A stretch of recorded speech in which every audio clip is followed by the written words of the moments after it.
Hay una foto de Jannik Sinner que casi nadie ha visto. No aparece en las portadas de las revistas de tenis y tampoco está en los museos del deporte.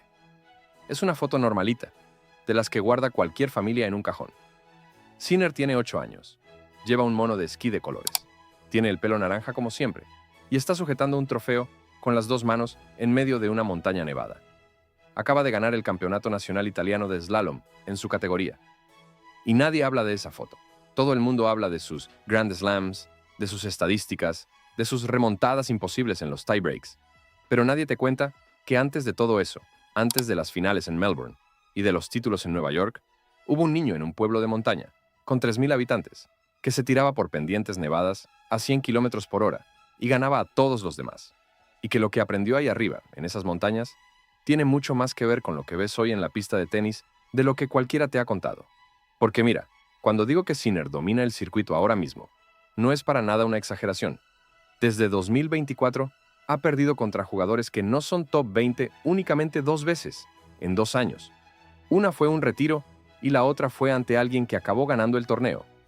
En condiciones normales, Sinner no pierde contra nadie que no esté entre los 20 mejores del mundo.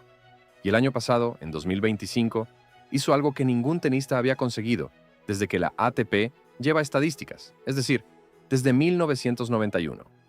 Fue el número 1 del circuito, al mismo tiempo en el saque, en el resto y en los puntos bajo presión. Ni Federer, ni Nadal, ni Djokovic en sus mejores años lo habían conseguido. ¿Y de dónde viene todo eso? ¿Qué tiene Sinner en la cabeza que no tienen los demás? Eso es en lo que vamos a centrarnos hoy. Empezando por ese niño de 8 años con el trofeo en las manos en medio de la nieve. Vamos a irnos muy atrás para entenderlo todo. Al principio de todo, a San Candido, un pueblo del norte de Italia tan pequeño que tiene menos de 3.000 habitantes. Está encajado entre los Dolomitas, que son unas montañas preciosas en la frontera entre Italia y Austria, donde en invierno hay tanta nieve que las calles desaparecen y la vida entera gira alrededor de las pistas de esquí. Sus padres trabajaban en un refugio de montaña. Su padre, concretamente, era el cocinero, y su madre servía las mesas. Y Jannik, desde que tenía 3 años, se pasaba los días entre la nieve. Era lo más normal del mundo en ese sitio. Lo raro habría sido no esquiar, pero Sinner no esquiaba como los demás niños. Sinner era bueno de verdad, muy bueno. Con 8 años ganó el Campeonato Nacional Italiano de Slalom en su categoría. Con 12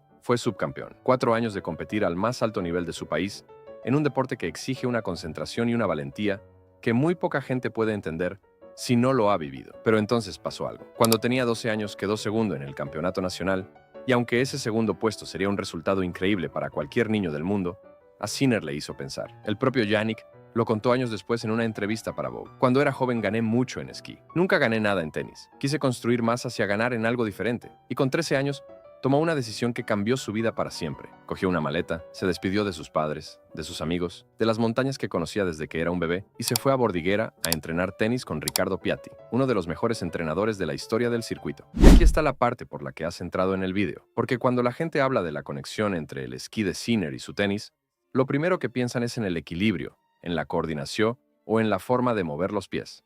Pero el propio Sinner lo desmintió en una rueda de prensa en Miami hace poquito. Cuando le preguntaron qué le había dado el esquí, respondió algo muy concreto. Esquiar me aportó mucho mentalmente. No tanto el equilibrio en pista. Eso es secundario. Y tiene todo el sentido del mundo cuando entiendes cómo funciona el esquí de competición. Cuando un esquiador empieza una bajada, no puede pararse a mitad ni puede cambiar de opinión. No puede decir, oye, esto no me está saliendo bien, voy a intentarlo diferente. Tienes una bajada, 1 minuto y medio, y cada error se paga de inmediato. No hay segunda oportunidad en ese momento, no hay próximo punto. Si te equivocas, se acabó. Y no solo se acabó la carrera, sino que además te puedes romper algo muy serio. Eso, vivido desde los 3 años, desde que tienes edad de entender lo que es la competición, te forma la cabeza de una manera muy particular. Te enseña a concentrarte absolutamente en lo que estás haciendo en este momento, porque no hay nada más.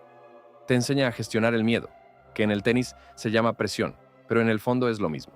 Ese momento en el que sientes que todo depende de ti y tienes que seguir funcionando bien. Y Sinner lo aprendió bajando montañas nevadas, con 8, 9 años.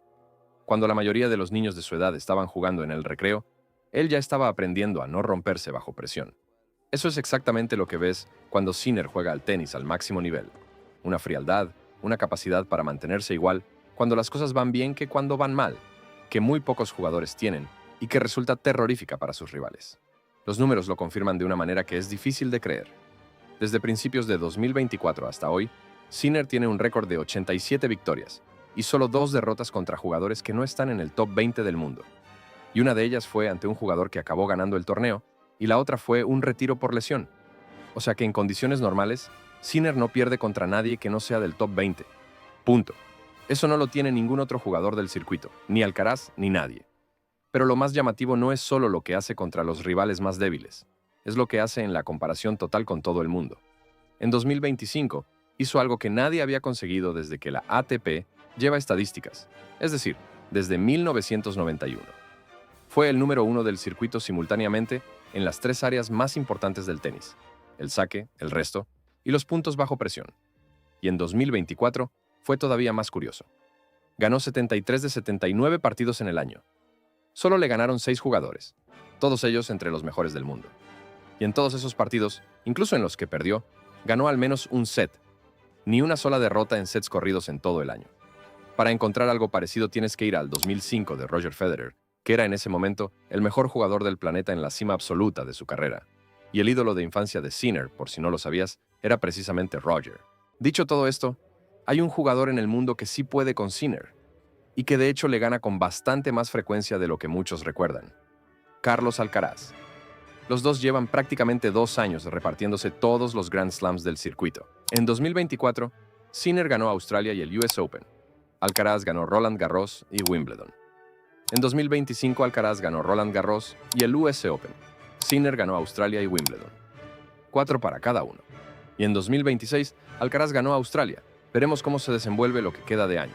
La diferencia entre los dos y el resto del mundo es tan grande que cuando alguien que no es Alcaraz gana a Sinner o a Alcaraz, se convierte en noticia de primera plano.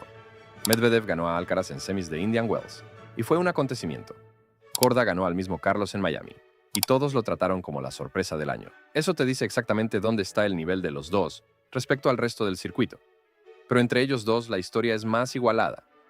Alcaraz tiene más Grand Slams, 7 frente a los 4 de Sinner. Sinner lleva ganando más dinero en premios en el último año que cualquier jugador de la historia. Y los dos saben que mientras el otro esté en el cuadro, no hay nada garantizado. Entonces volvamos al principio. A ese niño de 8 años, bajando a toda velocidad por las montañas de los Dolomitas, ganando el Campeonato Nacional de Italia en esquí, viviendo en un refugio de montaña, donde sus padres trabajaban y donde la nieve era el único paisaje que conocía. Ese niño aprendió algo en esas montañas que muy poca gente aprende en toda su vida, que cuando estás en el momento más importante, cuando todo depende de lo que hagas en los próximos segundos, lo único que sirve es mantener la cabeza fría y hacer lo que sabes. No pensar demasiado, no asustarse y confiar en lo que has entrenado. Con 24 años tiene 4 Grand Slams, 2 ATP Finals consecutivas, 6 Masters 1000 y el récord estadístico más completo que ha visto el circuito en más de 30 años. Y sigue bajando la montaña, solo que ahora la montaña tiene forma de pista de tenis. Suscríbete para más, nos vemos en el siguiente.